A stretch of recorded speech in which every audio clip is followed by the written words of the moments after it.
Okay, this is an equation that involves fractions. So you have options here. You can just solve the equation with by subtracting 1/2 from both sides, and then dealing with that 1/4 x. That's fine. Another way to do it is to clear fractions. So between those two denominators of 4 and 2, the common denominator would be 4.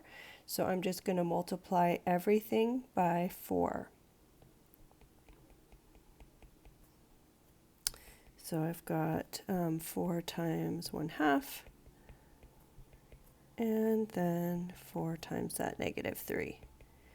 Okay, and by doing that, we just eliminate all of our fractions. 4 times 1/4, it's really 4/1 times 1/4, so that would be just 1x.